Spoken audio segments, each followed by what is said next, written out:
어제까지만 해도 고개도 못 들고 고분고분 말 듣더니 아버지 왔다고 감히 어디서 대들어 따귀를 때리는 소리였어요.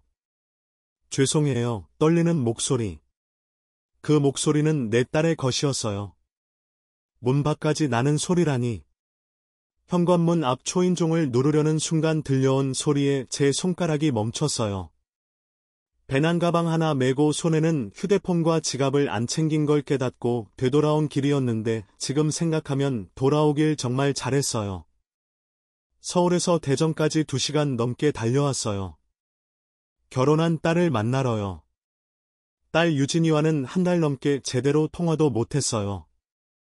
카카오톡 메시지는 읽고도 답이 없고 전화는 늘 지금 바빠요로 끝났죠. 결혼 생활은 잘하고 있는지 걱정됐어요. 그래서 오늘은 기어코 내려왔어요. 명절도 아닌데 냉장고 채울 반찬을 한가득 싸들고요. 딸이 좋아하는 소고기 장조림, 멸치볶음, 제가 직접 담근 총각김치까지 텃밭에서 딴 상추도 한 봉지 넣었어요. 우리 유진이 쌈 좋아하거든요. 남들은 26살 딸을 이렇게 챙기는 제가 주책이라 생각할지도 몰라요. 하지만 유진이는 조금 특별해요. 경계선 지능이라고 IQ가 73이에요. 남들에게는 장애아처럼 보일지 모르지만 장애아는 아니에요. 일상생활은 가능하지만 복잡한 상황 판단이나 사람 마음 읽는 것이 어려워요. 태어날 때부터 그랬어요. 그래서 유진이는 쉽게 속고 이용당하고 그런 아이예요. 26년간 한시도 걱정을 멈춘 적 없었죠. 도어락을 바라봤어요. 그 집 도어락 비밀번호는 내가 직접 설치했죠. 결혼 전 딸 명의로 등기한 집, 공증도 계약도 모든 과정을 내가 직접 챙겼어요. 경계선 지능을 가진 아이들은 혼자 할 수 없는 일들이었으니까요. 그리고 지금 그 집에서 내 딸이 맡고 있었어요. 삑 문을 열었어요. 거실 중앙에 유진이가 무릎을 꿇고 있었어요. 볼은 빨갛게 부어 있었고 고개는 숙인 채 떨리고 있었죠. 그 앞에 서 있는 사람, 시아버지 강대철이 이마에 핏대를 세우고 소리치고 있었어요. 이 모자란 년이 시키는 것도 제대로 안 하고 이젠 하다못해 아버지 운운하며 기어오르네. 거실 뒤편 주방에서는 유진의 시어머니가 고개를 돌리고 있었어요. 딸이 맞는 걸 보고도 말리지 않았어요. 그저 시선을 피할 뿐 유진의 남편 민수는 소파에 앉아 무표정한 얼굴로 지켜보고만 있었어요. 유진이는 그저 이렇게 말했을 뿐이었어요.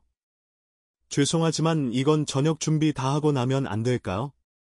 아버지 계실 땐 제게도 예의를 지켜주셨잖아요. 그 한마디가 그 애에겐 따귀를 맞을 죄였던 거예요.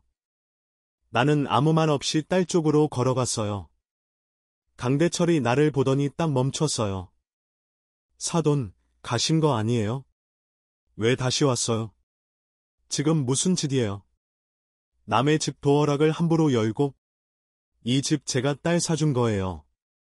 결혼 전에 제 딸 앞으로 등기해준 집이고 도어락 비밀번호는 제가 설치했어요. 들어올 권리도 책임도 저에게 있어요. 나는 딸에게 다가가 그 무릎 앞에 무릎을 꿇었어요. 떨리는 손을 잡고 이렇게 말했어요. 유진아, 괜찮아. 아빠가 왔다. 딸은 고개만 끄덕였어요. 말을 잃지 못했고 나는 그것으로 충분했어요. 그때였어요. 강대철이 목소리를 높였어요. 당신 지금 감정적으로 나올 게 아니야. 사돈이긴 해도 나도 집안 어른 아닙니까? 아니죠. 방금 전에 제 딸을 때리신 분이죠. 그게 그냥 훈육이었어요. 모자란 애는 말을 강하게 해야 해요. 지금 다시 말씀해 보시죠. 모자란 애라고 하셨습니까? 내가 눈을 마주치자 그의 어깨가 움찔했어요. 그때 뒤에서 시어머니가 조심스럽게 나왔어요. 놀란 눈빛이 아니라 들켰다는 표정이 먼저였어요. 아버님, 다시 오실 줄은? 딸이 맞는 걸 보고도 아무 말도 안 한 거예요. 아니요. 그냥 아이들이 조금 다툰 거예요. 나는 더 묻지 않았어요. 아무 대답도 원하지 않았죠. 그저 일어났고 딸의 어깨에 손을 얹었어요. 유진아, 지금 당장 짐 싸, 우리 집으로 간다. 지금요? 하지만 시아버지가 화났어요. 괜찮아. 아버지 믿어. 딸은 고개를 끄덕이며 천천히 일어났어요. 손이 떨렸지만 단호함이 담긴 제 목소리에 순순히 따르는 모습이었어요. 방으로 들어가 작은 가방에 몇 가지 물건을 담기 시작했어요. 민수가 당황한 표정으로 말했어요. 아버님, 이게 무슨 일이에요? 유진이랑 같이 살고 있는데 갑자기? 내가 지켜보기만 했잖아. 아내가 맞는데 왜 말리지 않았어? 민수는 아무 말도 못했어요. 강대철이 발끈하며 외쳤어요. 아니 이게 무슨 일이야? 사돈, 지금 이건 무례해요. 우리와 살고 있는 며느리를 이런 식으로 그냥 안 넘어가요. 누가 되든 간에 제 딸에게 손댄 사람은 반드시 책임지게 할 거예요. 강대철이 코웃음을 쳤어요. 뭐 어쩌시겠다고? 꼴랑 공무원 은퇴하고 텃밭이나 키우고 있는 당신이 무슨 힘이 있다고? 나는 더 이상 그 말을 듣지 않았어요. 두고 온 지갑을 챙기고 딸이 가방을 들고 나오자마자 현관으로 향했어요. 유진이의 손을 꼭 잡고 문을 열었어요. 그리고 돌아보며 마지막으로 한마디를 남겼어요. 곧 다시 찾아뵙겠어요. 그땐 말씀 나눌 게 많겠네요. 그 순간까지 그들은 내 정체를 모른 채였어요. 나를 그저 퇴직한 뒷방 늙은이라고 생각했겠죠. 우리는 엘리베이터를 향해 걸었어요. 복도를 지나는 동안 딸의 어깨가 계속 떨렸어요.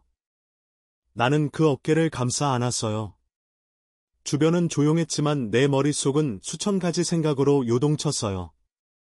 만약 오늘 지갑을 두고 오지 않았다면, 다시 와서 진실을 보지 않았더라면, 이 학대는 얼마나 더 계속되었을까? 유진아, 아빠가 너를 지켜줄게. 딸은 말없이 고개를 끄덕였어요. 딸의 눈에는 오랜만에 안도의 빛이 감돌았어요. 서울행 KTX. 유진이는 창밖만 바라보고 있었어요. 대전역을 빠져나가는 열차. 차창에 비친 딸의 빨갛게 부어오른 뺨이 내 가슴을 후벼 팠어요. 서울집에 도착했을 때는 이미 저녁 8시가 넘었어요. 딸을 안방에 재우고 나는 부엌으로 향했어요. 전기포트를 올리고 생강차를 끓였어요. 그건 아내가 떠나기 전 가끔 감기 기운 있을 때 해주던 방식이었죠. 뜨거운 물에 생강 5쪽, 대추 3개의 꿀 2스푼. 그때도 이렇게 끓이면 집안이 따뜻해졌어요. 문득 그날이 생각났어요. 우린 대한민국 최고의 대학을 나왔어요. 저는 고아였지만 아내는 부잣집 딸이었죠. 처가에서 결혼을 반대했지만 법대 나온 제가 검사가 되니 결혼을 허락했어요.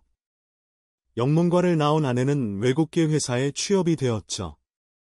정말 꿈이 가득하고 미래가 무서울 게 없던 젊은 시절이었어요. 그러다 1999년생 유진이가 태어난 후 또래 아이들과는 확연히 다른 발달 상태를 보였어요. 아내는 다른 엄마와 달리 아이를 귀찮아했죠. 아이는 갖지 말자고 했잖아. 내 커리어가 지금 얼마나 중요한 시점인데. 임신 사실을 알았을 때부터 아내의 표정은 밝지 않았어요. 그래도 제 간절한 마음에 못 이겨 아이를 낳기로 했죠. 고아였던 저에게 핏줄이 생긴다는 건 그냥 자식 정도로 설명할 수 없는 벅찬 기쁨이었어요. 경계선 지능? 이건 그냥 바보라는 거잖아. 이 아이 발달이 또래보다 1년 가까이 늦어요. 낮에 갔던 병원의 의사의 말에 아내는 숨이 턱 막힌 듯 진단서 위에 쓰인 단어를 바라봤어요. 발달 지연 정밀 검사 및 추후 경계선 지능 의심. 아내가 자기가 배 아파 낳은 딸을 두고 바보라는 말이 쉽게 나올 줄 몰랐어요. 그토록 차가운 눈으로, 그토록 가볍게 말이죠. 병원에서 진단서를 펼쳐보던 아내의 얼굴이 잊히지 않아요. IQ 73이라는 숫자 앞에서 아내는 무너져 내렸어요. 의사는 계속 말했어요. 경계선 지능은 장애가 아니에요. 다만 세상을 살아가기에 조금 어려움이 있을 수 있죠. 학습이 느리고 상황 판단이 어렵고 사람들에게 쉽게 이용당할 수 있어요. 하지만 충분한 관심과 사랑이 있다면 의사의 말은 끝까지 듣지 못했어요. 아내가 자리를 박차고 나갔으니까요. 그날 밤 아내는 여행 가방에 옷가지와 화장품, 서류들을 막 담았어요. 분주하게 움직이는 아내의 눈에는 이미 다음 단계의 삶이 그려져 있는 듯했어요. 애 낳자마자 일도 줄였는데 나 망하게 하자는 거야. 미국 본사 발령까지 다른 사람에게 양보했는데 나는 못 키워. 알아서 해. 아내는 나가며 마지막으로 이렇게 말했어요. 나 너 사랑은 했는데 병신까지 사랑할 자신은 없어. 내 커리어가 더 중요해. 그 말이 내 안에 정이나 미움으로도 남지 않고 검은 돌덩이처럼 박혀버렸어요. 현관문이 쾅 닫히는 소리와 함께 아내는 영원히 우리 곁을 떠났어요. 그날 이후로 바로 이혼하고 단 한 번도 연락하지 않았고 양육비 한 푼 보내지 않았어요. 들리는 소문에 의하면 미국으로 건너가 다시 결혼했다고 해요. 혼자 남은 나는 아이를 안고 처음엔 출근을 포기했어요. 그날 이후 내 인생의 퇴근 후 회식은 사라졌고 사건 기록 대신 요리법을 외우기 시작했죠. 밤새 조서를 검토하던 대신 유진이에게 식사 예절을 가르치고 인사하는 법을 연습시켰어요. 검사라는 직업이 내 전부였던 시절도 있었어요. IMF 때 죽어라 일했고 승진도 빨랐죠.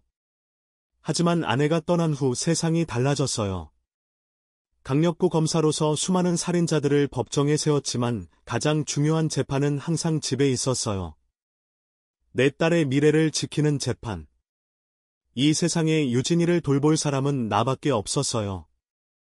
새벽에 도시락 싸서 학교 보내고 퇴근길에 떡볶이 사주고 숙제 도와주고 매일 같은 말을 20번씩 설명해도 참았어요. 다른 아이들보다 2배로 느리게 배우는 유진이 때문에 학교 상담실 문턱이 달았죠. 특수반은 아니지만 늘 보충 수업을 받아야 했어요. 그렇게 26년. 이상하게도 내가 아이를 키운 게 아니었어요. 유진이가 나를 키운 거였죠. 매일 아침 아빠 오늘도 파이팅 이라고 말하던 순수한 미소. 실수해도 괜찮아요. 아빠도 사람이니까 라고 위로하던 따뜻한 마음. 그 모든 것이 차갑던 검사의 가슴에 인간다움을 채워주었어요. 아빠 괜찮아요. 선생님이 나만 미워하는 거 아니에요. 다른 애들도 다 혼내요. 말 더듬는 유진이의 눈빛은 세상 누구보다 맑았어요. 주변 아이들에게 괴롭힘을 당해도 그냥 웃고 넘겼죠. 그 순수함이 도리어 나를 불안하게 했어요. 이 아이가 세상에 어떻게 살아남을까? 고등학교를 졸업하고 대학은 가지 못했어요. 대신 직업훈련소에서 목공을 배웠어요. 손으로 하는 일은 느려도 정확했으니까요. 그러다 동네 철물점 아저씨가 유진이를 고용해 주셨어요. 못을 분류하고 공구를 정리하고 간단한 수리를 돕는 일. 유진이에게 딱 맞는 일이었어요. 그리고 1년 전 봄날이었죠. 유진이가 퇴근하고 돌아와 어색하게 거실에 서 있었어요. 아빠, 얘기할 게 있어요. 그 표정을 보자마자 알았어요. 제 딸이 누군가를 좋아하게 됐다는 거려. 남자친구 생겼니? 유진이의 얼굴이 벌개졌어요. 맞췄나 봤어요. 네, 민수라고 해요. 편의점에서 일해요. 난 깜짝 놀랐어요. 딸은 지난 25년간 단 한 번도 남자 이야기를 한 적이 없었거든요. 친구도 거의 없었고 학교에서도 늘 혼자였어요. 어떻게 만났어? 언제부터 만났어? 철물점 근처 편의점에서 만났어요. 제가 자주 갔거든요. 아이스크림 사러요. 그날 밤 딸은 마치 초등학생처럼 신나게 민수 이야기를 했어요. 민수가 어떻게 항상 웃어주는지, 다른 사람들이 놀려도 화내지 않는지, 유진이의 느린 말에도 끝까지 들어주는지. 며칠 후 민수와 저녁 식사를 하기로 했어요. 유진이가 처음으로 집에 데려온 남자친구. 나는 텃밭에서 가장 잘 자란 상추를 따고 손수 불고기를 준비했어요. 떨리는 마음으로 만난 민수는 생각보다 똑 부러진 청년이었어요. 유진이보다 1살 많았지만 말투나 행동은 훨씬 어른스러웠죠. 공부도 잘했나 봐요. 대학에서 심리학을 전공했다고 했으니까요. 아저씨, 유진이는 정말 순수해요. 요즘 세상에 이렇게 맑은 사람 없어요. 민수가 유진이를 바라보는 눈빛이 진심 어린 것 같았어요. 적어도 그땐 그렇게 보였죠. 민수 부모님은 어떤 분들이신? 아버지는 사업하세요. 카페 체인점 같은 거요. 어머니는 주로 아버지 일 도와주세요. 그날 밤 민수가 돌아간 후 유진이에게 물었어요. 정말 좋아하는 거니? 네, 아빠. 민수가 저한테 그랬어요.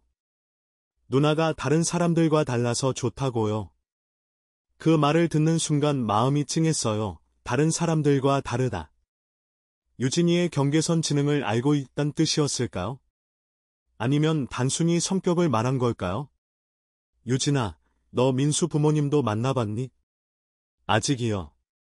곧 만날 거예요. 민수가 저 소개시켜준대요. 그 후로도 몇 가지 더 물어봤어요. 민수의 꿈이 뭔지, 왜 편의점에서 일하는지, 앞으로 무슨 일을 하고 싶은지. 유진이는 대답할 수 없었어요. 애초에 그런 깊은 대화를 못했던 거죠. 한 달 후 민수의 부모를 만났어요. 당시 부부는 생각보다 격식을 차린 모습으로 나타났어요. 60대 중반의 강대철 씨는 자신을 사업가라고 소개했고 이영숙 씨는 조용하게 남편 옆에 앉아 있었어요. 윤 선생님, 정년 퇴직하셨다고 들었어요. 어떤 일 하셨어요? 평범한 공무원이었어요. 지금은 텃밭이나 가꾸면서 조용히 지내고 있죠. 강 씨는 더 묻지 않았어요. 얕은 관심사에 만족한 듯했죠. 대신 유진이에게 많은 질문을 던졌어요. 유진 양, 월급은 얼마나 받아? 저축은? 불편한 질문들이었지만 어색한 자리라 그러려니 했어요. 한 가지 기억에 남는 대화가 있었어요. 우리 민수도 조금 특별해요. 어릴 때부터 마음이 여려서. 강 씨의 말이 이상했어요. 민수가 경계선 지능이라고 암시하는 듯했으니까요. 하지만 방금 전까지 대학 졸업장 이야기를 하던 청년이 어떻게 특별할 수 있을까요? 그때 의심했어야 했는데 그저 사돈의 겸손이라고만 생각했어요. 그리고 결혼 이야기가 급속도로 진행됐어요. 강 씨의 제안은 매력적이었어요. 제가 대전에 건물이 좀 있어요. 거기에 젊은 부부가 운영할 카페를 차려주고 싶어요. 유진이와 민수가 함께 일하면서 자립할 수 있게요. 대전이라 여기서 좀 멀지 않나요? 요즘 KTX면 금방이에요. 그리고 사업은 기회가 있을 때 잡아야죠. 내 마음 한구석이 망설여졌어요. 하지만 유진이의 기대에 찬 눈빛을 보니 반대할 수 없었어요. 제 딸이 누군가에게 사랑받고 인정받는 모습을 보고 싶었으니까요. 그 자리에서 결혼을 승낙했고 한 달 후 결혼식이 열렸어요. 결혼식 날 유진이가 신부 대기실에서 드레스 지퍼를 올리지 못해 안절부절 못하던 모습이 생각났어요. 아빠, 어떻게 하는 거예요? 잊어버렸어요. 내가 다가가 지퍼를 올려주었어요. 수십 번 가르쳤는데도 중요한 순간이면 늘 잊어버리는 유진이. 그래도 그날만큼은 그 모습이 사랑스러웠어요. 오늘 민수한테 뭐라고 말할 거니? 사랑한다고. 네, 그리고 평생 지켜줄게라고요. 그 모습이 너무 순수해 가슴이 아팠어요. 과연 우리 유진이가 누군가를 지킬 수 있을까? 오히려 지켜줘야 할 사람인데. 그런 생각을 하는 순간 강 씨가 대기실에 들어왔어요. 윤 선생님, 오늘부터 한 가족이네요. 이제 우리가 유진이도 딸처럼 돌볼게요. 걱정 마세요. 그 말이 왜 이렇게 서늘하게 들렸는지 이제 알겠어요. 결혼식 후 유진이 부부는 바로 대전으로 떠났어요. 서울집을 팔아서 제가 살 작은 집을 전세로 얻고 대전의 딸 부부에게 빌라를 마련해 주었죠. 집 구할 때도 강대철이 적극적으로 나섰어요. 자기가 알아보겠다며 내가 직접 가보는 것은 말렸죠. 지금 생각해보면 모든 게 수상했어요. 대전에 내려가서는 어땠어? 처음엔 정말 좋았어요. 카페 오픈 준비한다고 시아버지가 가르쳐 주시고 민수랑 데이트도 하고. 그런데 뭐가 달라졌지? 응, 한 달쯤 지났을까요? 시아버지 가족이 우리 집에 들어오기 시작했어요. 처음엔 카페 준비하느라 밤늦게 끝나니까 편의상 잠시 같이 지내자고 하셨는데 그때부터 어떻게 변했어? 시아버지 말투가 점점 거칠어졌어요. 처음엔 유진아라고 하셨는데 나중엔 이것도 못해 이러면서 민수도 점점 무뚝뚝해졌고 신체적인 폭력은 언제부터였어? 유진이는 고개를 숙였어요. 손가락이 떨리더니 셔츠 소매를 걷었어요. 그녀의 팔에는 여러 개의 멍자국이 있었어요. 어떤 것은 옅어졌지만 어떤 것은 아직 선명했어요. 처음엔 내가 실수했을 때만 그랬어요. 커피 쏟거나 계산 틀렸을 때. 누가 때린 거야? 시아버지요. 민수는 그냥 지켜봤어요. 말리지 않았어요. 나는 깊게 숨을 들이마셨어요. 이성을 유지하려고 노력해야 했어요. 왜 아빠한테는 말 안 했어? 시아버지가 이런 건 가족 내부 일이니까 밖에 말하면 안 된다고 하셨어요. 특히 아빠한테 말하면 아버지 심장이 약하니까 걱정할까봐. 심장이 약하다고. 그것도 거짓말이었겠죠. 젊은 시절 마라톤을 뛰던 내가 심장이 약할 리 없어요.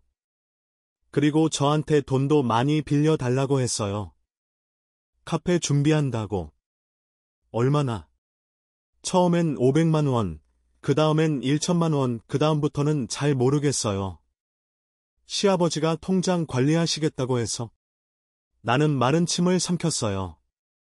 최악의 상황을 예감했어요. 유진아, 오늘 인터넷 뱅킹 좀 확인해 볼까? 딸은 고개를 끄덕였어요. 내 노트북을 켜고 은행 앱에 접속했어요. 로그인 번호는 유진이의 생일이죠. 화면이 떴을 때 나는 눈을 의심했어요. 대출 잔액 1억 8천만 원. 유진아, 이게 뭐지? 유진이는 눈이 커졌어요. 모르겠어요, 아빠. 난 그렇게 많이 빌린 적 없어요. 그 순간 깨달았어요. 강대철과 민수가 연출한 것은 단순한 폭력이나 학대가 아니었어요. 이건 경제적 착취, 사기였어요. 아마도 유진이를 내 곁에서 떼어놓은 이유도 이것이었겠죠. 서울에서 멀리 떨어진 대전에서 유진이를 착취하기 위해. 카톡 대화 내용을 확인해보니 점점 딸의 메시지는 짧아지고 뒤로 갈수록 대답이 거의 없었어요. 연락이 뜸해진 이유를 알 것 같았어요. 유진아, 너 핸드폰 어디 있어? 시아버지가 갖고 계세요. 너는 어차피 못 쓰니까라면서. 분노가 치밀어 올랐지만 겉으로는 침착함을 유지했어요. 딸 앞에서 무너질 수는 없었어요. 유진아, 혹시 다른 기억나는 일 있어? 특별히 이상했던 거. 딸은 고민하다 입을 열었어요. 민수가 저한테 여러 서류에 도장 찍으라고 했어요. 뭔지는 잘 모르겠어요. 그리고 시아버지가 이제 우리 가족이니까라면서 다른 문서에도 서명하라고 했어요. 보험인가? 뭔가 월급에서 공제된다고? 내 딸 명의로 대출을 끌어다 쓴 건지, 주식에 쓴 건지 알 수 없지만 엄청난 금액이 사라진 건 확실했어요.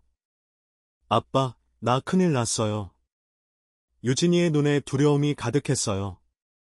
시아버지 밑에서 학대받던 기억이 떠올랐는지 몸이 떨리기 시작했어요. 괜찮아, 유진아. 아빠가 다 해결할게. 어떡해요?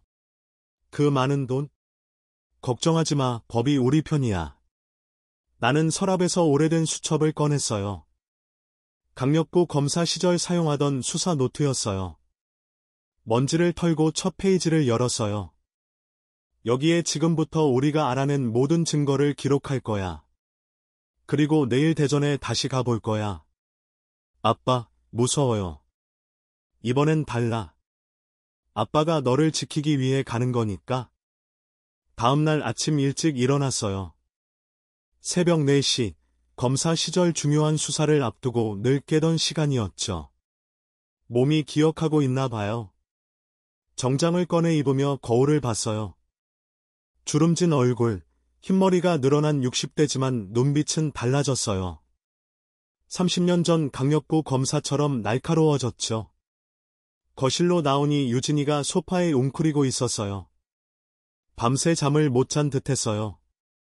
시아버지가 쫓아와서 유진이는 말을 잇지 못했어요. 몸을 부들부들 떨고 있었죠. 괜찮아. 이제 안전해. 어깨를 감싸 안았어요. 아빠, 어디 가세요? 제 정장 차림을 보고 물었어요. 증거를 모으러 가볼게. 저 혼자 있기 무서워요. 유진이의 목소리가 떨렸어요. 눈빛엔 공포가 가득했어요.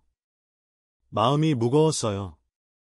혼자 가는 게 효율적이지만 유진이를 이 상태로 두고 갈 수는 없었어요. 같이 갈까? 네, 근데 무서워요. 시아버지 만나면 어떡해요? 만나지 않게 조심할 거야. 그냥 필요한 증거만 가져오는 거야. 유진이는 머뭇거리며 고개를 끄덕였어요. 서울에서 대전까지 가는 KTX. 유진이는 끊임없이 주변을 살폈어요. 누군가 쫓아오는 것처럼 불안해했어요. 가끔 갑자기 시아버지 하고 소리를 지르기도 했어요. 하지만 주변엔 아무도 없었어요. 유진아, 무서워하지 마. 아빠가 지켜줄게. 고개를 끄덕이지만 여전히 두려움에 떨고 있었어요. 너희 집에 CCTV 있지? 조심스럽게 물었어요. 네, 현관에요. 누가 설치했는지 기억나? 아빠가 이사할 때. 맞아요. 제가 유진이 결혼 선물로 홈 시큐리티 시스템을 설치해 줬었죠. 기본적인 현관 CCTV와 앱으로 확인할 수 있는 시스템이었어요. 그 영상은 어디서 볼 수 있을까? 민수가 핸드폰으로 봐요. 컴퓨터로도 볼 수 있어요. 비번은? 기억 안 나요? 유진이는 머리를 감싸 쥐었어요. 스트레스 받으면 더 기억력이 떨어지는 것 같았어요. 괜찮아. 천천히 생각해봐. 제 생일. 유진이는 항상 모든 비밀번호를 자기 생일로 했어요. 단순하고 반복적인 패턴이 편했으니까요. 대전역에 도착했을 때는 아침 9시가 막 지났어요. 빌라 단지 입구에서 멀리서 상황을 살폈어요. 운 좋게도 강대철 가족이 모두 나가는 것이 보였어요. 강대철, 시어머니, 민수, 그리고 모르는 민수의 형까지. 혹시 민수 형이 너희 집에 같이 살았어? 네, 제 방에서요. 제 침대에서 자고 저는 소파에서. 분노가 차올랐지만 진정시켰어요. 지금은 감정에 휘둘릴 때가 아니었어요. 그들이 차를 타고 멀어지는 것을 확인한 후 우리는 빌라로 향했어요. 엘리베이터를 타는 순간 유진이가 공황 상태에 빠졌어요. 못 가요? 시아버지, 민수가. 유진아, 지금 그 사람들은 없어. 괜찮아. 아니에요.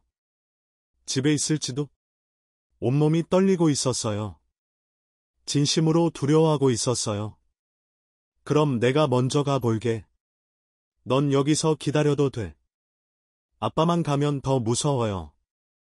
유진이가 제 팔을 움켜잡았어요. 결국 함께 가기로 했어요. 유진이는 현관 비밀번호를 누르며 손이 떨려 3번이나 틀렸어요. 4번째 시도에서야 문이 열렸어요. 집 안으로 들어서는 순간 유진이의 얼굴이 창백해졌어요. 이곳에서의 기억들이 밀려오는 듯했어요. 유진아, 괜찮아. 대답 대신 구토를 시작했어요. 바닥에 무릎을 꿇고 계속 토했어요. 집이 주는 트라우마가 너무 심했던 거예요. 등을 쓸어주며 진정시켰어요. 괜찮아, 아빠가 있잖아. 현관에 신발을 벗지 않고 쇼핑백에 담아서 들고 들어갔어요. 검사 시절 몰래 현장 검증할 때의 습관이죠. 집안은 놀랍도록 깨끗했어요. 마치 전시장 같았어요. 하지만 유진이의 흔적은 거의 보이지 않았어요. 딸의 물건들, 사진들, 어디에도 없었어요. 유진아, 내 물건들은 어디 있니? 손가락으로 작은 방을 가리켰어요. 문을 열자 충격적인 광경이 펼쳐졌어요. 좁은 공간에 유진이의 모든 물건이 쓰레기처럼 던져져 있었어요. 옷까지, 책, 신발. 심지어 결혼식 사진까지. 마치 유진이의 존재 자체를 지우려는 듯했어요. 컴퓨터는 어디 있니? CCTV 영상 확인해보자. 저기요. 거실 구석에 작은 책상을 가리켰어요. 컴퓨터를 켜고 홈 시큐리티 앱에 접속했어요.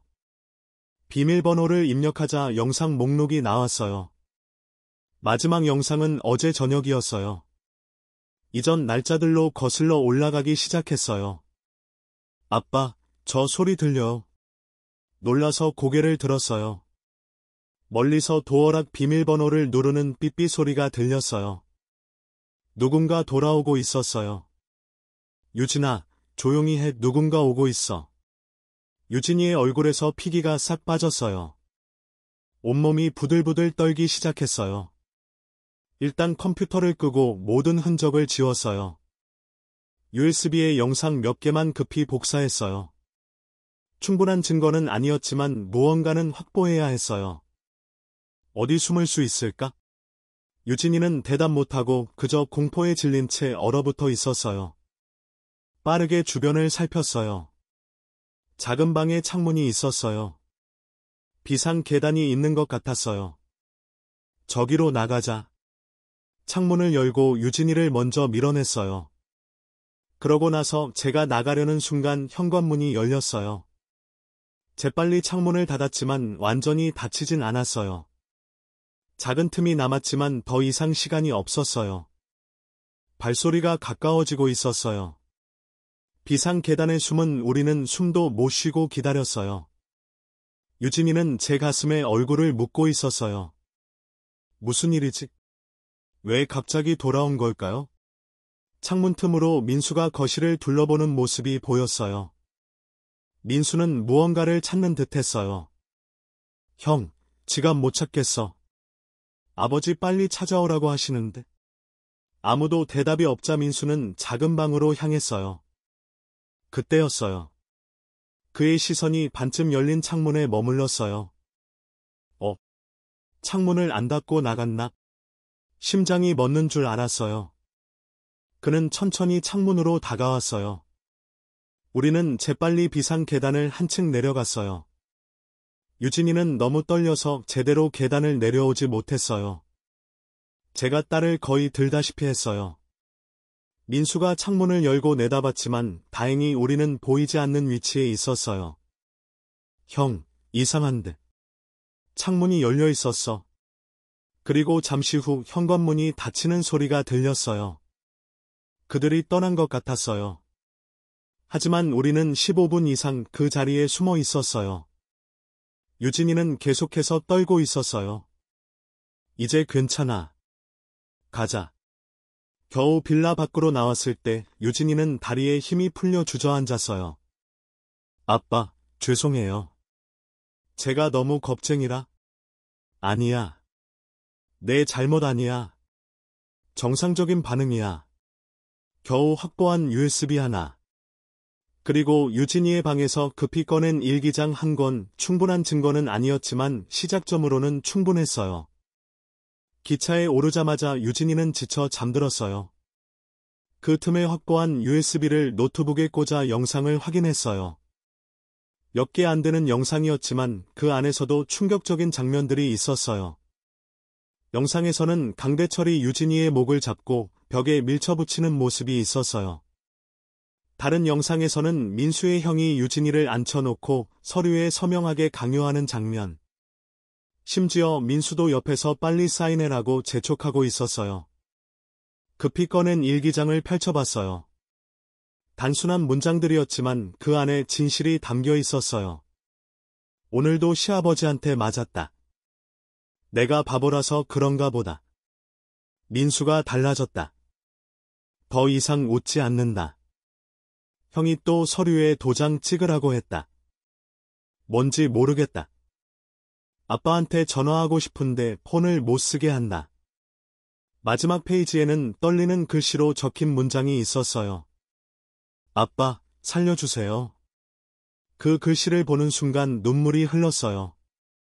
검사 시절 어떤 잔혹한 범죄 현장에서도 울지 않았는데 내 딸의 작은 외침 앞에서 무너졌어요. 서울로 돌아오는 기차 안에서 잠에서 깬 유진이가 물었어요. 아빠, 제가 정말 바보예요? 아니, 유진아. 넌 바보가 아니야. 근데 왜 사람들이 저를 이용하려고 해요? 세상에는 남의 착함을 이용하는 사람들이 있어. 하지만 그건 내 잘못이 아니야. 내가 착하다는 건 약점이 아니라 강점이야. 유진이는 한참을 생각하더니 말했어요. 아빠, 법이 저를 지켜줄까요? 그럼, 법은 약자를 지키기 위해 존재하는 거야. 집에 도착해서 유진이는 자기 방에 들어가 곧바로 잠들었어요. 나는 확보한 증거들을 정리했어요. 영상, 일기장, 그리고 유진이의 증언. 부족했어요. 더 많은 증거가 필요했어요. 인터넷을 검색해보니 상생 네트워크라는 다단계 판매가 나왔어요. 강대철이 운영하는 회사였어요. 불만 사례가 여러 있었어요. 투자금 사기, 허위 광고, 강압적 판매 등의 키워드가 눈에 띄었어요. 더 깊이 파고들자 더 충격적인 사실이 나왔어요. 강대철, 즉 시아버지의 이름으로 검색해보니 10년 전 사기 혐의로 입건된 기록이 있었어요. 심지어 같은 수법으로 판단 능력이 부족한 사람들을 대상으로 한 금융사기였어요. 그들은 처음부터 유진이를 노렸던 거예요.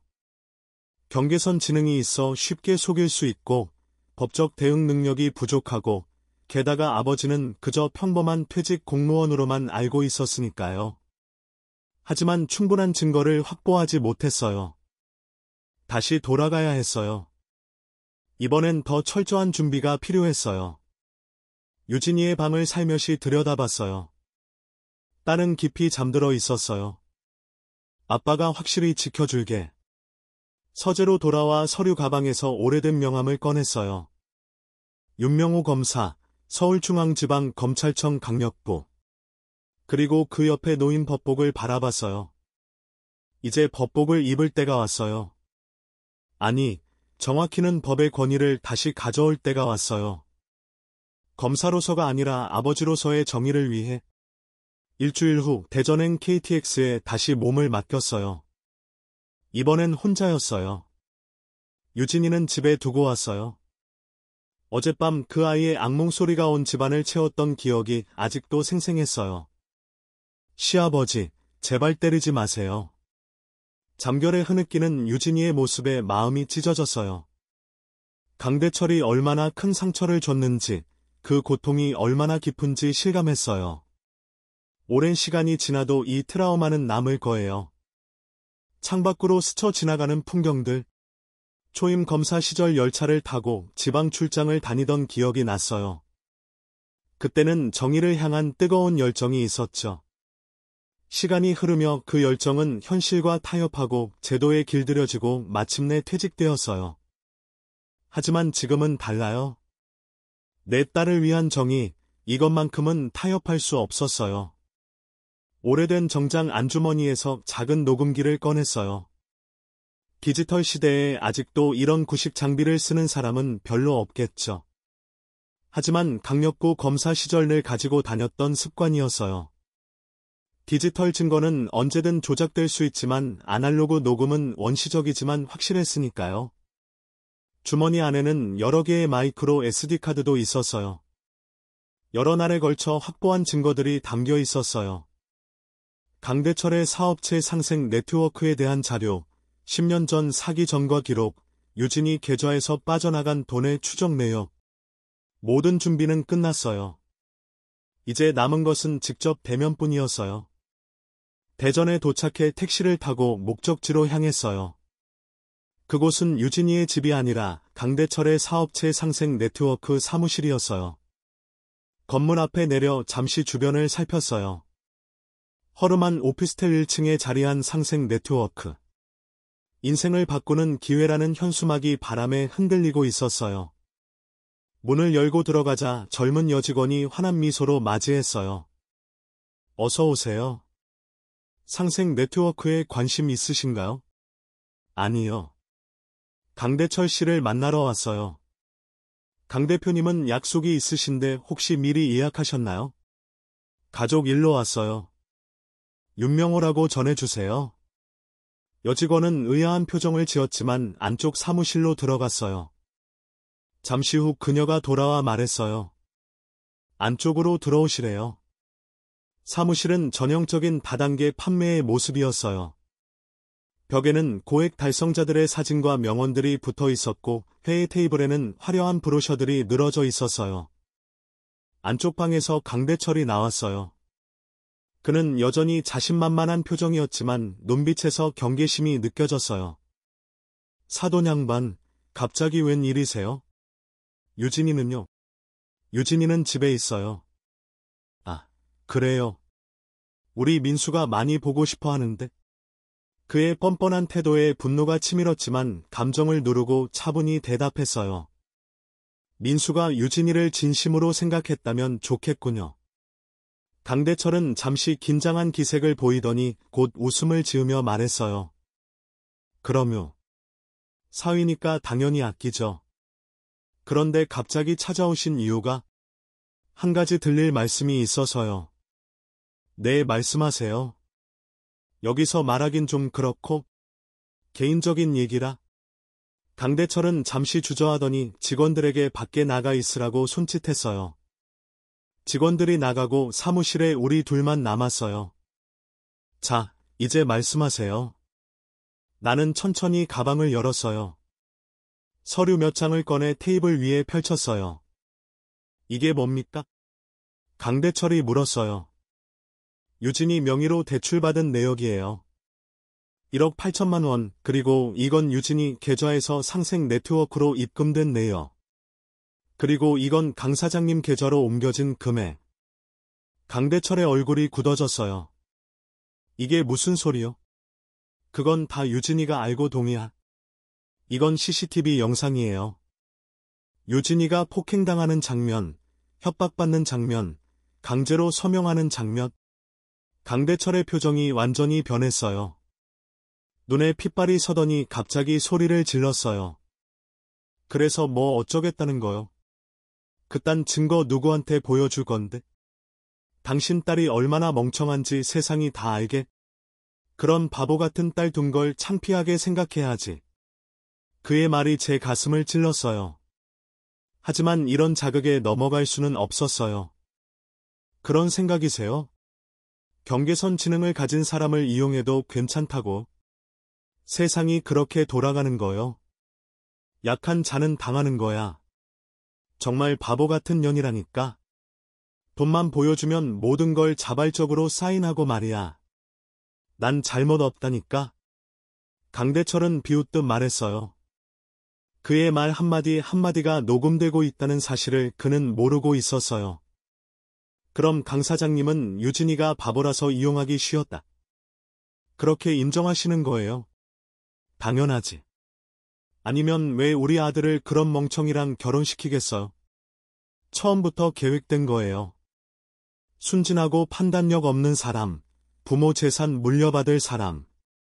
딱 좋은 표적이었지. 그렇군요. 모든 게 처음부터 계획된 사기였다.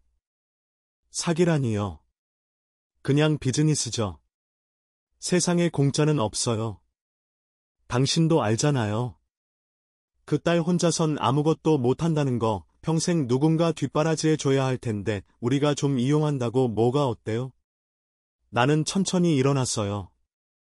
이제 충분했어요. 한 가지 궁금한 게 있어요. 제가 누군지 알고 계세요? 뭐, 퇴직한 공무원이라고 하지 않았어요. 맞아요. 공무원이었죠. 하지만 어떤 공무원이었는지는 말씀드리지 않았던 것 같네요. 주머니에서 낡은 명함을 꺼내 테이블 위에 올려놓았어요. 서울중앙지방검찰청 강력부 검사 윤명호였어요. 강대철의 얼굴이 창백해졌어요. 검사라고요? 네, 30년간 검사로 일했어요. 사기꾼들, 강도들, 살인자들, 수없이 많은 범죄자들을 법정에 세웠죠. 특히 경제범죄에 관해서는 나름 전문가였어요. 강대철은 의자에 털썩 주저앉았어요. 그의 얼굴에서 모든 혈색이 사라졌어요. 그리고 지금 저는 모든 증거를 확보했어요. 당신의 자백도 포함해서요. 주머니에서 녹음기를 꺼내 보여주었어요. 여기 모두 녹음되어 있어요. 사기 의도, 범행 계획, 피해자의 취약성을 인지하고 이용했다는 자백까지. 강대철은 벌떡 일어나 녹음기를 낚아채려 했어요. 하지만 나는 더 빨랐어요. 소용없어요. 이미 이것뿐 아니라 여러 복사본이 안전한 곳에 보관되어 있으니까요. 이제 비로소 그의 상황이 얼마나 절망적인지 깨달은 듯했어요.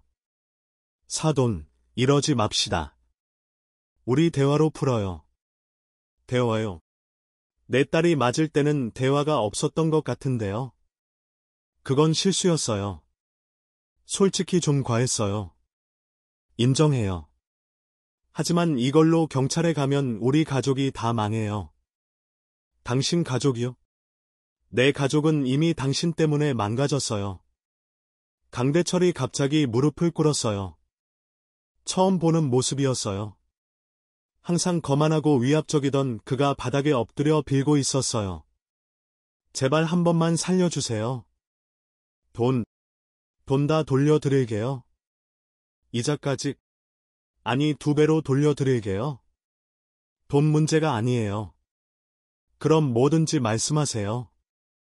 뭐든 할게요. 나는 천천히 그를 내려다보며 말했어요. 제 딸에게 무릎 꿇고 사과하세요. 그리고 모든 죄를 인정하고 벌을 받으세요. 사과요. 네, 진심으로요. 그리고 법적 처벌도 감수하세요. 선택권은 없어요. 이미 서류는 검찰에 제출했으니까요. 그의 눈이 커졌어요. 오늘 아침 서울중앙지방검찰청에 모든 증거를 제출했어요. 조만간 소환장이 올 거예요. 이미 충분하지만 이것도 추가 제출해야겠죠. 어떻게 이럴 수가. 검사 생활 30년이면 아는 사람이 좀 있어요. 특히 지금 강력부에 있는 박 검사는 제 후배죠. 사건을 직접 맡겠다고 하더군요. 어떤 사건보다 빠르게 진행될 거예요. 강대철은 이제 완전히 무너진 표정이었어요. 그래도 합의하면? 합의는 없어요. 범죄자가 피해자에게 합의하자고 제안할 위치가 아니라고 생각해요. 나는 가방을 집어들었어요. 이제 할 일은 끝났어요. 저는 이만 가 보겠어요. 그리고 부탁 하나만 더 할게요. 뭐죠? 앞으로 내 딸 이름 입에 올리지 마세요. 사무실을 나서는데 현관에서 민수와 마주쳤어요. 당황한 얼굴로 나를 쳐다봤어요. 아버님, 여긴 어쩐 일로? 내 아버지와 할 얘기가 있어서. 민수가 불안한 표정으로 물었어요. 유진 누나는 어디 있어요? 민수의 말투와 표정에서 진심을 읽기 어려웠어요. 정말 걱정하는 건지 아니면 또 다른 계략인지. 내가 그걸 궁금해할 자격이 있을까? 아버님, 그게 무슨? 내 아버지에게 물어봐. 그리고 너도 각오해. 공범으로 조사받게 될 테니까. 민수의 얼굴이 하얗게 변했어요. 아무 말도 못하고 그저 서 있었어요. 그날 밤 오랜만에 평온한 잠을 잤어요. 내일은 법정 준비를 위해 또 바쁜 하루가 될 테지만 오늘만큼은 쉬고 싶었어요. 거실 탁자 위에는 오래된 검사 배지가 놓여 있었어요. 퇴직할 때 기념품으로 받은 것이죠. 이제 그 배지는 단순한 기념품이 아니라 내 딸을 지키기 위한 상징이 되었어요. 정의는 때로 더디게 움직여요. 하지만 반드시 움직여요. 그리고 이번엔 제가 직접 그 정의를 움직이게 할 거예요. 2달이 지났어요. 강대철과 민수, 그리고 민수의 형은 모두 실형을 선고받았어요. 사기, 폭행, 강요, 금융범죄 등 여러 혐의가 인정되었죠. 판결문에는 취약한 피해자의 상태를 인지하고 계획적으로 이용한 점이 특히 가중 요소로 언급되었어요. 법적 문제는 일단락되었지만 마음의 상처는 그렇게 쉽게 치유되지 않았어요. 유진이는 여전히 악몽에 시달렸고 낯선 사람을 만나면 극도로 불안해했어요. 그래서 우리는 심리 상담을 받기 시작했어요. 윤 선생님, 유진 씨의 경우는 단순한 트라우마를 넘어서는 문제예요. 심리 상담사가 말했어요. 경계선 지능을 가진 사람이 겪는 상처는 일반인보다 더 깊고 오래 가요. 치유에는 시간이 필요해요. 얼마나 걸릴까요? 개인차가 있지만 최소 6개월? 어쩌면 몇 년이 걸릴 수도 있어요. 하지만 중요한 건 유진 씨가 안전한 환경에서 점진적으로 회복하는 거예요. 그 말을 들으며 큰 결심을 했어요. 퇴직 후 계획했던 변호사 개업은 잠시 미루기로 했어요. 지금 제 딸에겐 아버지가 필요했으니까요. 대신 우리는 서울 근교로 이사했어요. 도시의 번잡함을 벗어나 자연과 가까운 곳, 넓은 마당이 있어 텃밭을 가꿀 수 있는 집을 구했어요. 유진이는 처음엔 낯선 환경에 적응하기 어려워했지만 점차 새 집을 좋아하기 시작했어요. 이사한 지 석 달째 되던 날, 특별한 손님이 찾아왔어요. 박 검사였어요. 제 후배로 이번 사건을 담당했던 검사였죠. 선배님, 근황이 궁금해서요. 그리고 유진 씨도 보고 싶었고요. 마당에 앉아 차를 마시며 이야기를 나눴어요. 박 검사는 강대철의 다단계 조직이 완전히 와해되었고 다른 피해자들도 속속 나타나 고소를 제기하고 있다고 말해 주었어요. 윤 검사님, 이번 일이 언론에 많이 보도되면서 경계선 지능에 대한 사회적 관심이 높아졌어요. 복지부에서 관련 지원 사업을 확대하겠다고 발표했고 몇몇 국회의원들은 법적 보호 장치를 마련하겠다고 나섰어요. 그거 다행이네. 네, 그리고 이건 제 개인적인 생각인데. 선배님께서 이 분야에서 활동하시면 어떨까 해요. 경험도 있으시고 법조계 지인들도 많으시잖아요.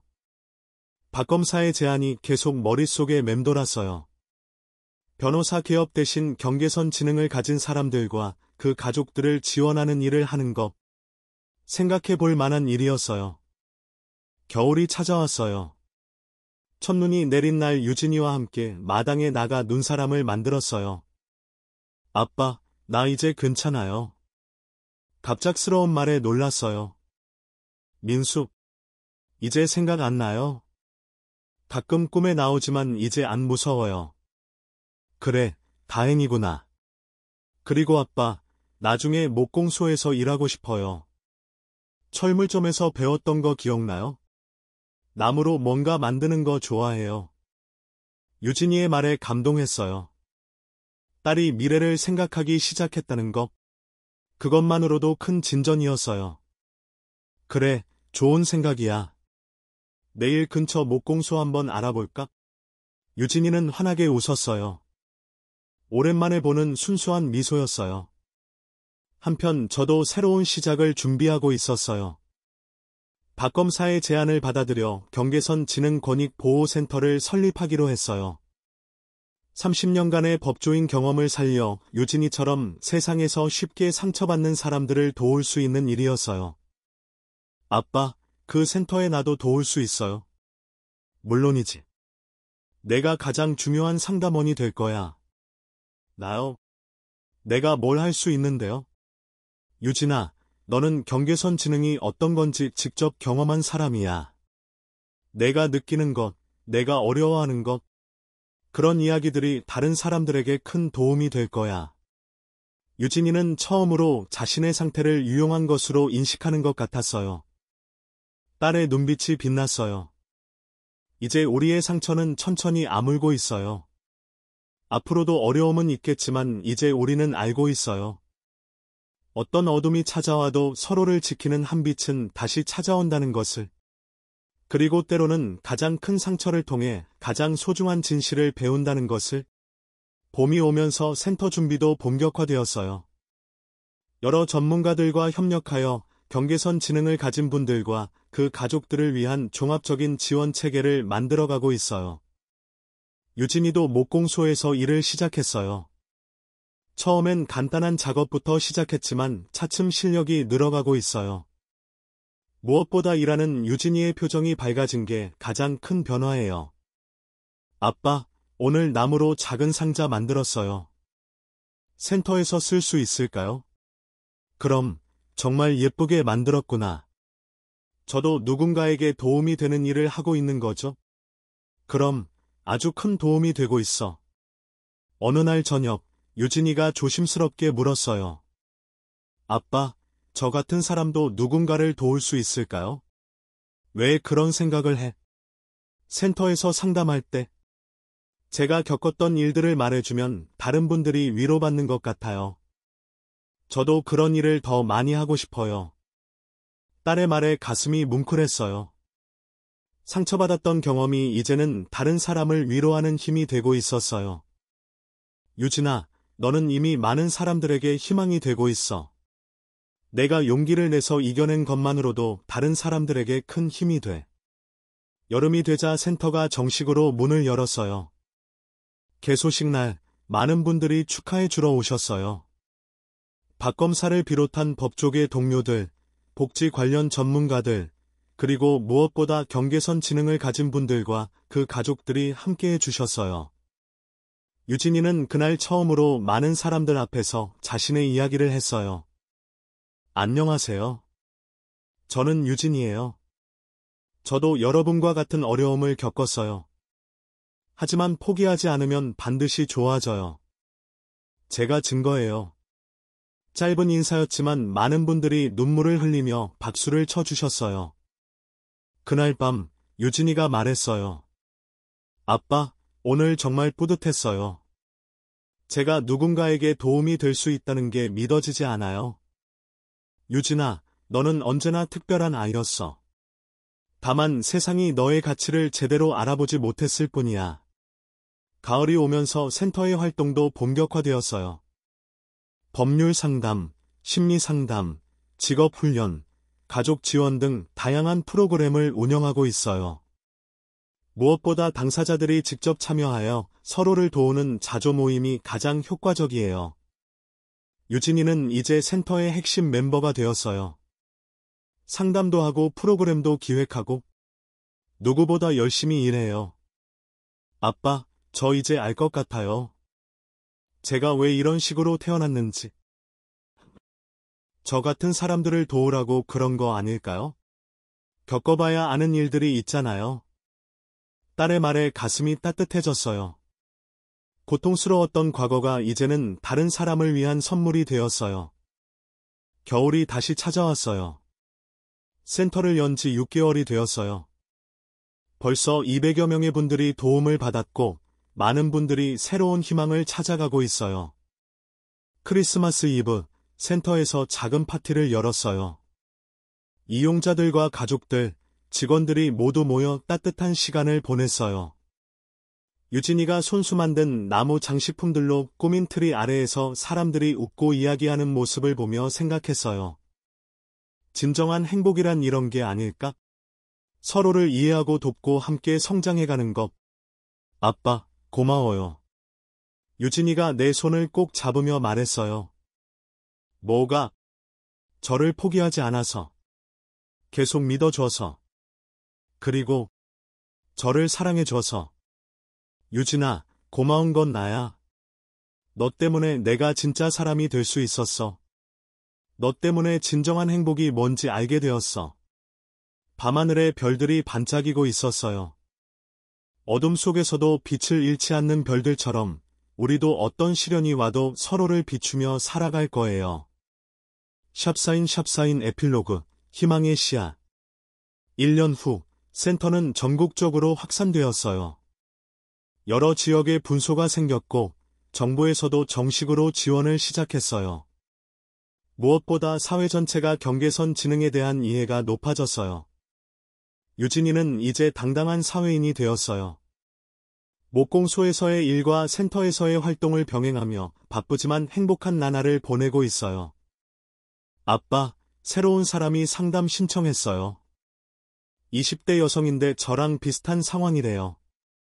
그래, 내가 많이 도와줄 수 있겠네. 네, 제가 겪었던 일들을 이야기해주고 싶어요. 혼자가 아니라는 걸 알려주고 싶어요. 유진이의 눈빛이 확신으로 빛나고 있었어요. 더 이상 상처받은 피해자가 아니라 다른 사람에게 희망을 주는 사람이 되었어요. 어느 일요일 오후, 텃밭에서 함께 채소를 가꾸며 유진이가 말했어요. 아빠, 제가 결혼하게 된다면? 이번엔 아빠가 상대방을 제대로 확인해 주세요. 결혼? 누구랑? 아직 없어요. 하지만 언젠가는 센터에서 만난 사람 중에 좋은 사람이 있을지도 모르잖아요. 딸이 다시 사랑을 꿈꾸게 되었다는 것. 그것만으로도 완전한 회복의 신호였어요. 그럼 이번엔 아빠가 제대로 된 사위감을 골라줄게.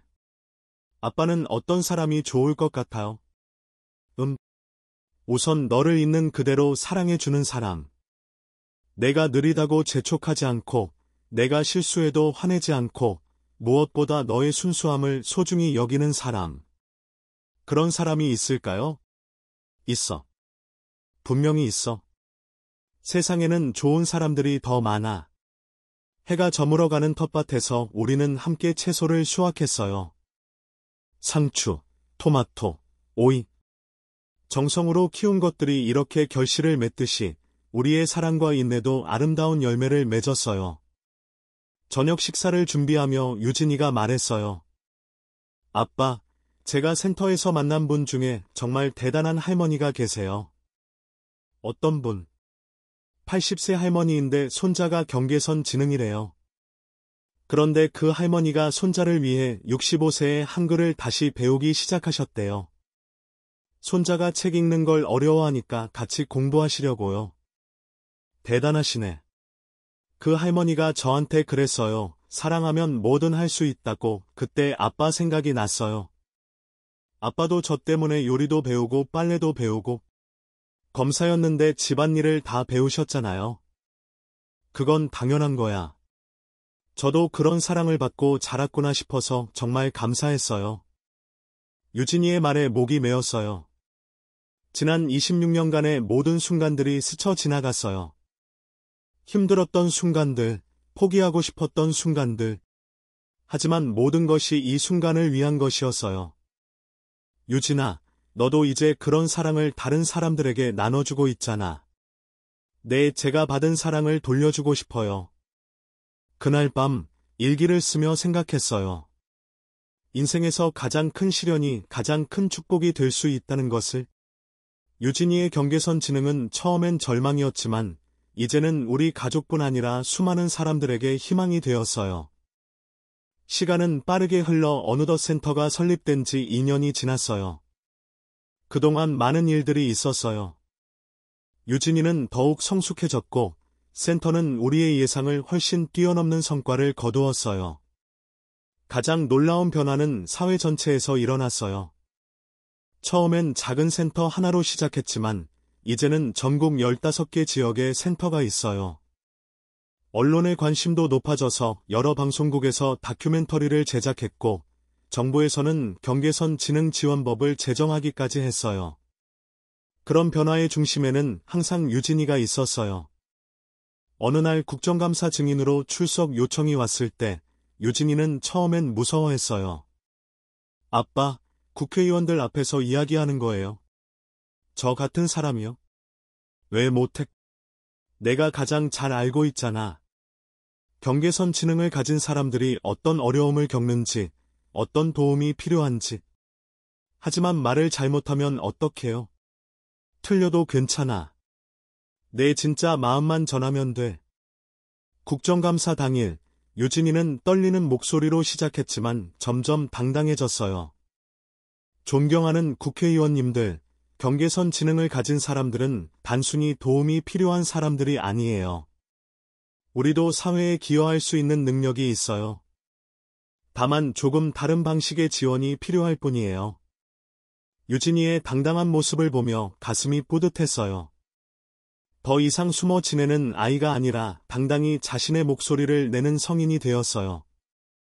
국정감사 이후 여러 언론에서 인터뷰 요청이 쏟아졌지만 우리는 신중하게 선별해서 응했어요. 아빠, 제가 이렇게 유명해져도 괜찮을까요? 유명해지는 게 목적이 아니잖아. 더 많은 사람들을 도울 수 있다면 좋은 거야. 그 무렵 또 하나의 기쁜 일이 생겼어요. 센터에서 자원봉사를 하던 한 청년이 유진이에게 관심을 보이기 시작했어요. 김준호. 심리학과 대학원생인 그는 처음엔 단순한 자원봉사자로 센터에 왔어요. 하지만 시간이 지날수록 그의 진심 어린 태도가 눈에 띄었어요. 유진 선생님, 오늘 상담 정말 인상적이었어요. 저라면 그렇게 공감하며 들어주지 못했을 것 같아요. 처음 준호가 유진이에게 건넨 말이었어요. 다른 사람들처럼 유진이를 동정의 대상으로 보지 않고 전문가로서 인정하고 있었어요. 정말요? 저는 그냥 제가 겪은 일이니까 이해할 수 있었던 것 같아요. 그게 바로 장점이에요. 이론으로만 배운 저보다 훨씬 깊이 있게 상담하시잖아요.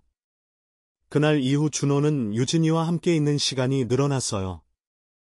상담 후 차를 마시며 이야기를 나누거나 함께 프로그램을 기획하거나 자연스럽게 가까워지고 있었어요. 아빠, 준호 오빠가 저한테 좋은 것 같아요. 어느 날 유진이가 수줍게 말했어요. 너도 좋아하는 거니? 네. 준호 오빠는 저를 바보 취급하지 않아요. 그리고 제가 천천히 말해도 끝까지 들어줘요. 내 마음은 복잡했어요. 민수 때의 아픈 기억이 떠올랐거든요. 하지만 이번엔 달랐어요. 준호를 지켜본 지 벌써 6개월이 넘었는데 그의 진심이 느껴졌어요. 준호가 정식으로 인사를 하러 온 날을 잊을 수 없어요. 아버님, 안녕하세요. 김준호라고 해요. 처음 만난 날, 준호는 정중하면서도 자연스럽게 인사했어요. 유진이를 대하는 태도도 진심 어린 존중이 느껴졌어요. 유진이가 센터에서 정말 훌륭한 일을 하고 있어요. 저보다 상담 능력이 뛰어날 때가 많아요. 준호는 유진이의 장점을 먼저 이야기했어요. 단점이나 부족함을 지적하지 않고 있는 그대로의 모습을 인정해 주었어요. 그 후 몇 개월 동안 신중하게 지켜봤어요. 준호의 가족들도 만나보고 그의 성격과 가치관도 충분히 확인했어요. 무엇보다 중요한 것은 준호가 유진이의 상황을 완전히 이해하고 받아들인다는 것이었어요. 아빤, 준호 오빠 어때요? 어느 날 유진이가 조심스럽게 물었어요. 좋은 사람 같아. 너를 정말 소중히 여기는 것 같고. 저도 그렇게 생각해요. 제가 실수해도 화내지 않고 천천히 말해도 끝까지 들어줘요. 그래. 그럼 아빠도 한번 제대로 이야기해볼까? 준호와의 진지한 대화는 늦은 저녁에 이루어졌어요. 유진이는 일찍 잠들고 우리 둘만 거실에 앉아 있었어요. 준호야, 솔직히 말할게. 유진이는 한번 크게 상처받은 적이 있어. 네, 알고 있어요. 유진이가 조금씩 이야기해줬어요. 그런데도 괜찮겠니? 평생 함께한다는 건 쉬운 일이 아니야. 준호는 잠시 생각하더니 진지한 표정으로 말했어요. 아버님, 유진이는 제게 세상에서 가장 소중한 사람이에요. 유진이의 순수함과 따뜻함 때문에 제가 더 좋은 사람이 되고 있어요. 경계선 지능이라는 것도 유진이의 일부일 뿐이에요. 전 유진이의 모든 모습을 사랑해요. 그의 진심 어린 고백에 마음이 놓였어요. 이번엔 정말 괜찮을 것 같았어요. 1년 후, 유진이와 준호의 결혼 이야기가 나왔어요. 이번엔 서두르지 않았어요. 충분한 시간을 두고 서로를 알아가게 했어요. 아빠, 준호 오빠랑 결혼하고 싶어요. 정말 확신하니? 네, 이번엔 정말 확신해요. 준호 오빠는 저를 있는 그대로 받아들여 줘요. 준호의 부모님들도 유진이를 따뜻하게 받아들였어요. 강대철 가족과는 정반대였어요. 준호의 어머니는 첫 만남에서 이렇게 말했어요. 유진이가 우리 준호를 이렇게 밝게 만들어줘서 고마워요. 앞으로 딸처럼 아낄게요. 결혼 준비 과정도 전혀 달랐어요. 모든 결정을 유진이와 준호가 함께 내렸고 양쪽 가족이 서로를 배려했어요. 결혼식 전날 밤 유진이가 내 방으로 왔어요. 아빠, 내일 결혼하는데 무섭지 않아요? 이번엔 아빠가 제대로 확인해 줬으니까. 그리고 준호 오빠는 저를 있는 그대로 사랑해줘요. 그래, 이번엔 정말 좋은 사람이야. 아빠, 그동안 정말 고생 많았어요. 저 때문에. 무슨 소리야. 내가 있어서 내가 이렇게 행복한 거야. 이제 저도 행복한 가정을 만들어 볼게요. 아빠가 보여준 것처럼. 결혼식은 센터에서 열었어요. 성대하지는 않았지만 따뜻했어요. 센터 식구들, 목공소 동료들, 그리고 두 가족이 모두 모여 축하해 주었어요. 버진로드를 걸으며 유진이가 속삭였어요. 아빠, 사랑해요. 나도 사랑해, 우리 딸. 식장에서 축사를 하면서 생각했어요. 26년 전 아내가 떠나며 했던 말들.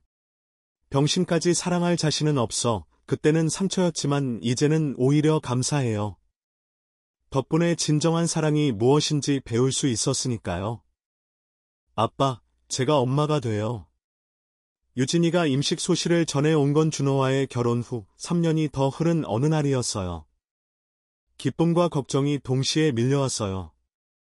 걱정도 되지만 준호 오빠가 함께 잘 키우자고 해요. 그리고 아빠도 옆에 계시니까 잘할 수 있을 것 같아요. 그럼 우리가 모두 함께 키우자. 손자나 손녀가 태어나면 또 다른 형태의 사랑을 배우게 될 거예요. 아이가 건강하게 태어나길 바라지만 설령 어떤 어려움이 있다 하더라도 우리 가족은 이겨낼 수 있어요.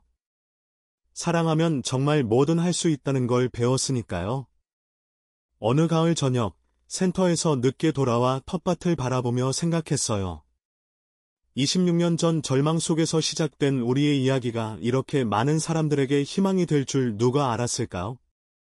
유진이가 센터에서 상담하는 모습을 볼 때마다 가슴이 뿌듯해요. 상처받았던 경험이 이제는 다른 사람을 치유하는 약이 되었어요. 선생님, 저도 유진 선생님처럼 될 수 있을까요? 상담받는 분들이 자주 하는 질문이에요. 그럼 유진이는 이렇게 대답해요. 저도 처음엔 불가능하다고 생각했어요. 하지만 포기하지 않으면 반드시 길이 생겨요. 그리고 무엇보다 나를 사랑해주는 사람이 있다면 못할 게 없어요. 창밖으로 보이는 텃밭에는 유진이가 심은 꽃들이 피어 있어요. 그 꽃들처럼 우리의 이야기도 누군가에게 아름다운 희망이 되고 있어요.